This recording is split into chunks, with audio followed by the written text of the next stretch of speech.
नमस्कार मित्रांनो, माझ्या युट्यूब चॅनलमध्ये मी सगळ्यांचं सहर्ष स्वागत करीत आहोत. 27 तारखेला एक मोठं मैदान होते, पुसेगाव हिंद केसरीचं मैदान. ज्या मैदानाला एक भारतातलं एक नंबरचं मैदान म्हटलं जातं, महाराष्ट्रातलं.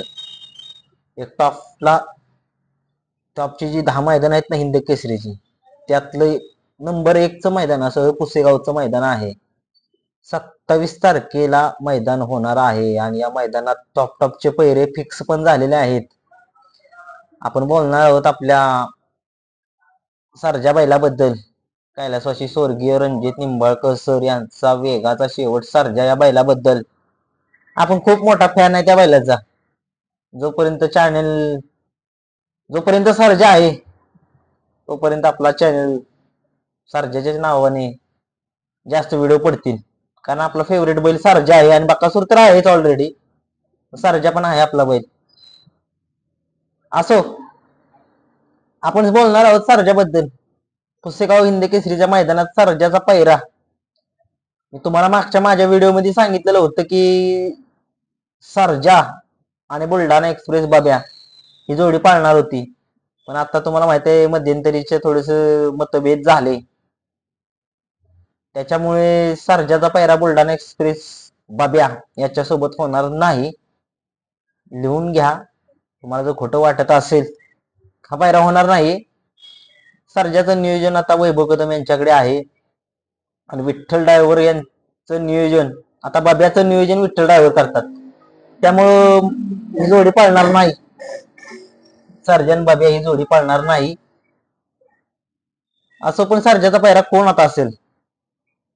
आता एक मोठा प्रश्न पडलेला आहे की सर्जाचा पैरा आता कोण असेल. सगळ्यांनाच वाटतंय की सर्जा आणि मथुर पाळणार. मी मागच्या व्हिडिओमध्ये सांगितलं तुम्हाला की सर्जा मथुर एखाद्या दिवस पळतील, पण मथुरचा पैरा अजून आपल्याला पण समजलेला नाही. पण अपडेट आपल्याला एक बाहेरनं मिळते की सर्जाचा पैरा आपल्याला समजलाय. आता मागच्या मैदानात आपल्या सासवडच्या मैदानात आपले जे सहकारी गेलेले होते त्यांनी असंच विचारलं, जे सहकारी जे असतात सुट्टी मेकर, त्यांना विचारलं की सर्जाचं नियोजन इथून पुढे पुशेगाव मध्ये काय आहे, कोणाचा पैरा आहे. पण ते सांगत नव्हते. पण शेवटी माहिती काढलीच आपण. सर्जाचा पैरा खूप मोठा आहे. नाव आहे घरणिकेचा राजा. हो, घरणिकेचा राजाच आहे. कारण तुम्हाला माहिती आहे घरणिकेचा राजा हा मागच्या वर्षी हिंद केसरीचा मानकरी ठरलेला होता. तो बैल दोन्ही खांदी पळतो, तो पब्लिकनं पण पळतो. उजव्या खांदी डाव्या खांदी, सर्जा पण डाव्या खांदी उजव्या खांदी दोन्ही खांदी पळतो. आणि सर्जा आणि राजा हे समीकरण असणार आहे पुसेगाव मध्ये.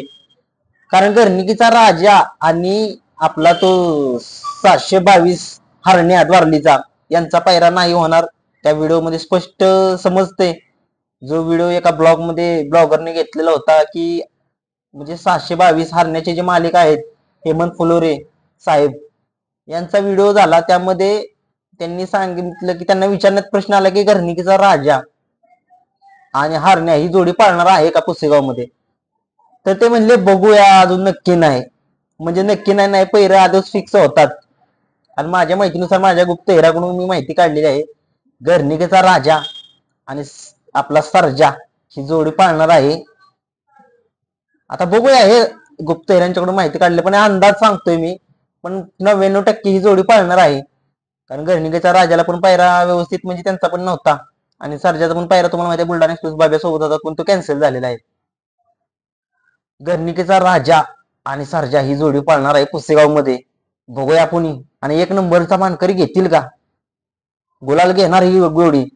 एक नंबर घेणं एवढं सोपी गोष्ट नाही. कारण घोटचा सर्जा आणि बकासूर ही जोडी सगळ्यांनी प्रबळ दावेदार आहे या मैदानात. पुसेगावचे एक नंबर करणार ही जोडी. सगळ्यांचं म्हणणं असं आहे. नक्कीच वर्चस्व गाजवेल का? घरणिकेचा राजाला आणि सर्जाला मोठं आव्हान असणार आहे या मैदानात पुसेगावच्या. आणि रान काटण्याचं आहे. बकासूर एक्सपिरियन्स आहे तिथे, खूप पळण्याचा एक्सपिरियन्स, 2 वर्ष तो पळतोय तिथं. त्याला माहित आहे तिथं कसं कुठं कसा चढ आहे वगैरे. म्हणजे मैदानाचा त्याला अनुभव आहे, एक्सपिरियन्स आहे तो त्या मैदानाचा बकासूरला. बकासूर प्रबळ दावेदार आहे. पण सर्जा लढत देईल का? नक्कीच देईल सर्जा लढत. वेगाचा शेवट आहे तो. बघूया आपण पुसेगावच्या मैदानात. सगळ्यांची उत्सुकता पणाला लागलेली आहे. पण असो, गर्निकीचा राजा आणि आपला सर्जा ही जोडी एकत्र पाळणार आहे पुसेगावमध्ये. खूप खूप शुभेच्छा या जोडीला. जर व्हिडिओ आवडला तर नक्कीच लाईक आणि शेअर करा, सबस्क्राईब करा. धन्यवाद मित्रांनो.